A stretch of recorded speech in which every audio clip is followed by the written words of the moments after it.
Last ভিডিওতে আমরা insurance এবং পেপার এই দুটি সেক্টরে গুরুত্ব দিয়েছিলাম, আলোচনা করেছিলাম সেন্ট্রাল ইন্স্যুরেন্স এবং ক্রিস্টাল ইন্স্যুরেন্স নিয়ে, এবং পেপার সেক্টরে আলোচনা করেছিলাম মাগুরা প্লেক্স, সোনালী পেপার এবং মনুস্পুল নিয়ে। মাগুরা প্লেক্স আমরা রিসেন্টলি গ্রুপে এন্ট্রি সিগন্যাল দিয়েছিলাম 91 জোনে। মিনি সিঙ্গাপুর হোয়াটসঅ্যাপ গ্রুপে এটি ছিল আমাদের নিউ এন্ট্রি। পাশাপাশি আমরা একটি ওয়াচ লিস্টও দিয়েছিলাম। ওয়াচ লিস্টে থাকা স্টকগুলোর মধ্যে লোভেলো, সিমট্যাক্স এবং রূপালী লাইফ এই সপ্তাহে ভালো করছে। আজ আমরা নতুন করে আরও 3টি সুপার স্টক নিয়ে আলোচনা করছি। এই 3টি স্টক আগামী 2-3 মাস ধরে হিউজ র্যালি করবে। প্রথম যে স্টকটিকে আমরা পিক করেছি এটি হলো লাভেলো আইসক্রিম। রিসেন্টলি এই স্টকটি আমরা মিনি সিঙ্গাপুর গ্রুপে বাই সিগন্যাল দিয়েছিলাম 71 প্রাইস পয়েন্টে, এবং লাস্ট ভিডিওতে আমরা ওয়াচ লিস্টে লাভেলোকে রেখেছিলাম এবং এই স্টকটির জন্য আমরা টার্গেট সেট করেছিলাম 102। এখন লাভেলো চার্টটিকে যদি আমরা বিশ্লেষণ করি, লাস্ট টাইম লাভেলো 64 জোন থেকে যাত্রা শুরু করে প্রায় 86 পর্যন্ত প্রাইস অ্যাকশন করেছিল। লাভেলোর জন্য 85 জোনটি হলো ক্রিটিক্যাল, কারণ এই প্রাইস পয়েন্টে রয়েছে নেক পয়েন্ট রেজিস্ট্যান্স। তো বেসিক্যালি লাভেলো এই নেক পয়েন্ট রেজিস্ট্যান্সটিকে ব্রেকআউটের জন্য একটি অ্যাটেম্প্ট নিয়েছিল, কিন্তু রিজেক্ট হয়ে আবারও একটা বড় পতন হয়। রিসেন্টলি লাভেলো আবারও 68 থেকে রিবাউন্ড করলো, যার কারণে এই কারেকশন প্যাটার্নটিকে আমরা একটি রানিং ফ্ল্যাট কারেকশন প্যাটার্ন বলছি। 64 থেকে 88 পর্যন্ত যে প্রাইস অ্যাকশনটি করেছিল, এই প্রাইস অ্যাকশনটিকে আমরা এই হিসেবে লেভেলিং করেছি। এরপরে আবারও যখন 68 পর্যন্ত কারেকশন দিয়েছে, এটিকে আমরা কাউন্ট করছি বি হিসেবে। আর লাভেলো যেহেতু 68 থেকে রিবাউন্ড করে একটা শক্তিশালী অবস্থান তৈরি করলো, এখন আমরা প্রজেক্ট করছি সি ওয়েভ আপ টু 95 থেকে 102 পর্যন্ত প্রাইস অ্যাকশন করতে পারে। যাত্রাপথে শক্তিশালী একটি রেজিস্ট্যান্স ফেস করবে 85 জোনে। লাভেলো আইসক্রিমের জন্য আমরা ফার্স্ট টার্গেটটি সেট করছি 95 থেকে 102 পর্যন্ত। মিনি সিঙ্গাপুর গ্রুপে আমরা যখন 71 প্রাইস পয়েন্টে বাই সিগন্যাল দিয়েছিলাম, তখন স্টপ লস সেট করেছিলাম বিলো 68। লাভেলো আজকে দিন শেষে 75.7-এ ক্লোজ হয়েছে। নতুন করে এন্ট্রি নিতে চাইলে এখন বিলো 73 স্টপ লস সেট করতে পারেন।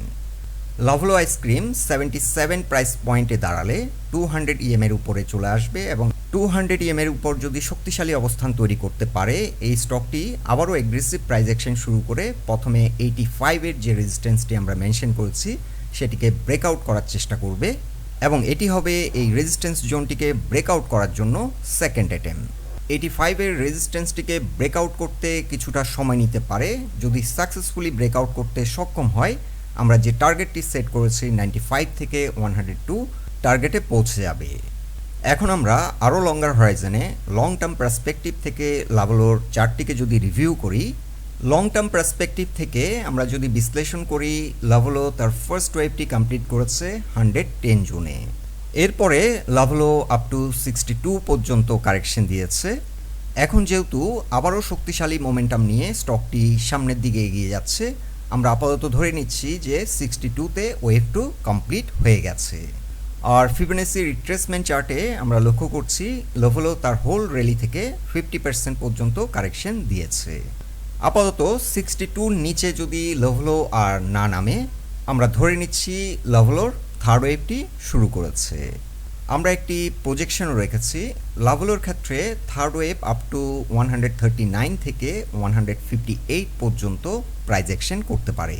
এলিয়ট ওয়েভ পার্সপেক্টিভ থেকে ফার্স্ট ওয়েভটিকে যদি আমরা বিশ্লেষণ করি, ফার্স্ট ওয়েভটি 15-16 প্রাইস পয়েন্ট থেকে যাত্রা শুরু করে 110 পর্যন্ত প্রাইস অ্যাকশন করেছিল।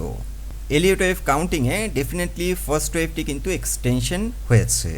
যেহেতু ফার্স্ট ওয়েভটি একটি এক্সটেন্ডেড ওয়েভ, থার্ড ওয়েভটি কিন্তু আমরা নর্মালি যেটা এক্সপেক্ট করি একটা লং র্যালি করে, সেটি লাভেলোর ক্ষেত্রে হবে না। তাই এখন আমরা থার্ড ওয়েভের টার্গেট রেখেছি 139 থেকে 158 পর্যন্ত। এরপর আমরা যদি লাভেলোর ভলিউম অ্যানালাইসিস করি, 68 থেকে 72 লাভেলোর জন্য একটি স্ট্রং ডিমান্ড জোন। এছাড়া স্ট্রং সেল প্রেশার আমরা দেখতে পাচ্ছি 88 প্রাইস পয়েন্ট থেকে। নতুন করে এন্ট্রি নেওয়ার জন্য আমরা যেটা অ্যাসেস করছি, লাভলো বর্তমানে যে রেটে আছে এটা এন্ট্রি নেওয়ার জন্য একটা ভালো প্রাইস পয়েন্ট। ইন শর্ট, লাভলোতে যারা শর্ট টার্ম ট্রেডিং প্ল্যান করছেন তারা চাইলে 88-এ একটি টার্গেট সেট করতে পারেন, অথবা 95 থেকে 102 পর্যন্ত টার্গেট রাখতে পারেন। আর যারা একটু লং টার্ম চিন্তাভাবনা করছেন 6 মান্থস টু 1 ইয়ার, তারা চাইলে 139 থেকে 150 পর্যন্ত টার্গেট সেট করতে পারেন। এরপরে যে স্টকটিকে আমরা প্রেফারেন্স লিস্টে রেখেছি এটি হলো সিভিও পেট্রোকেমিক্যাল রিফাইনারি লিমিটেড। সিভিও 165 জোনে একটি ট্রায়াঙ্গেল ব্রেকআউট দিয়ে এখন এগিয়ে যাচ্ছে। যেহেতু সিভিও একটি গুরুত্বপূর্ণ ট্রায়াঙ্গেল ব্রেকআউট দিয়ে এখন সামনের দিকে এগিয়ে যাচ্ছে, সিভিওর জন্য আমরা এখন ফার্স্ট টার্গেট সেট করতে পারি 265। সিভিও আজকের দিন শেষে 175.6-এ ক্লোজ করলো। নতুন করে এন্ট্রি নেওয়ার জন্য এখনও গুড প্রাইস পয়েন্টে আছে। 165-এর নিচে স্টপ লস সেট করে এখন চাইলে নতুন করে এন্ট্রি নেওয়া যেতে পারে। অথবা এই কোম্পানিটি এখন যেহেতু একটা গ্রোথ ফেজে আছে, বর্তমান প্রাইস পয়েন্টে একটি এন্ট্রি নেওয়া যেতে পারে। কোনো কারণে স্টকটির প্রাইস যদি ফল করে 160 জোনে আসলে একটি এন্ট্রি নিয়ে অ্যাভারেজ ডাউন করতে পারেন। সিভিওর এখন আমরা যদি ভলিউম অ্যানালাইসিস করি দেখতে পাচ্ছি 150 থেকে 170 এটাই মূলত একটি স্ট্রং ডিমান্ড জোন, এখানে হিউজ পরিমাণে অ্যাকুমুলেশন হয়েছে। আর কিছুটা সেল প্রেশার আসবে 200 প্লাসে। সিভিওর ক্ষেত্রে যারা কিছুটা শর্ট টার্ম চিন্তাভাবনা করছেন তাদের জন্য আমরা ফার্স্ট টার্গেট সেট করেছি 265, আর মিড রেঞ্জে সিভিও 384 পর্যন্ত প্রাইস অ্যাকশন করতে পারে। আমরা আশা করছি মার্কেট পারফরমেন্সের সাথে সিভিও ভালো পারফর্ম করবে। নাম্বার 3, টেক্সটাইল সেক্টরে সিমটেক্স ইন্ডাস্ট্রিজ লিমিটেড। এই স্টকটিকে এখন আমরা ট্রেডিংয়ের জন্য প্রেফার করছি। সিমটেক্স নিয়ে ইউটিউবে আমরা কয়েকটি আপডেট দিয়েছিলাম। প্রথমে 23-24 প্রাইস পয়েন্টে যখন ছিল তখন আমরা একটি বাই সিগন্যাল দিয়েছিলাম। সিমটেক্স আজকের দিন শেষে 28.5-এ ক্লোজ করলো।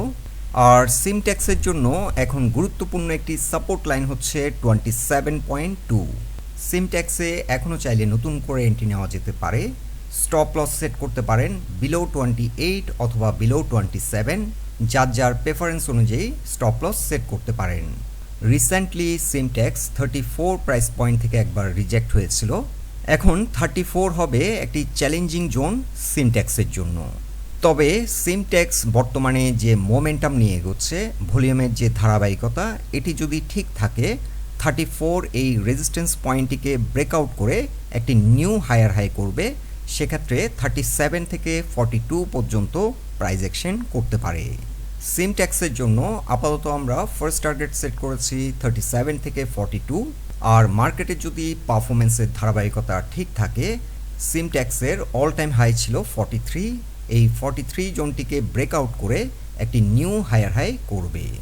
সিমটেক্সের ভলিউম যদি আমরা অ্যানালাইসিস করি, বস্তুত 24 প্রাইস পয়েন্ট পর্যন্ত সিমটেক্স হিউজ ভলিউমে অ্যাকুমুলেশন হয়েছে। এটি একটি টিপিক্যাল ইন্ডিকেশন যে স্টকটি সামনে হয়তো একটা হিউজ র্যালি করবে।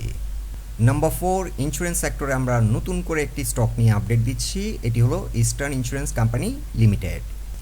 ইন্স্যুরেন্স সেক্টরে ইস্টার্ন ইন্স্যুরেন্স বর্তমানে বেশ আন্ডাররেটেড অবস্থান করছে। 2021-এ ইন্স্যুরেন্স সেক্টরে বেস্ট পারফর্মিং স্টকগুলোর মধ্যে এটি একটি। আজকের দিন শেষে 61.7-এ ক্লোজ করলো। এখন চাইলে নতুন করে এই স্টকটিতে এন্ট্রি নেওয়া যেতে পারে। ইস্টার্ন ইন্স্যুরেন্সের জন্য আমরা স্টপ লস সেট করছি বিলো 58, আর ইস্টার্নের জন্য একটি চ্যালেঞ্জিং জোন হচ্ছে 76 থেকে 79। বস্তুত ইস্টার্ন ইন্স্যুরেন্স যদি 80-র উপরে ঘুরে দাঁড়াতে পারে তাহলে এটি হবে একটি বড় ধরনের উত্থানের ইন্ডিকেশন। আপাতত ইস্টার্ন ইন্স্যুরেন্সের জন্য আমরা শর্ট টার্ম টার্গেট সেট করেছি 92 থেকে 98, আর লং রানে ইস্টার্ন ইন্স্যুরেন্স তার প্রিভিয়াস যে অল টাইম হাই সেটিকে ব্রেকআউট করে একটি নিউ হায়ার হাই করতে পারে। সেক্ষেত্রে 180 থেকে 200 পর্যন্ত প্রাইস অ্যাকশন করতে পারে। ইন্স্যুরেন্স সেক্টরে এই স্টকটি বেশ আন্ডাররেটেড, চাইলে কিছুটা পোর্টফোলিওতে রাখা যেতে পারে।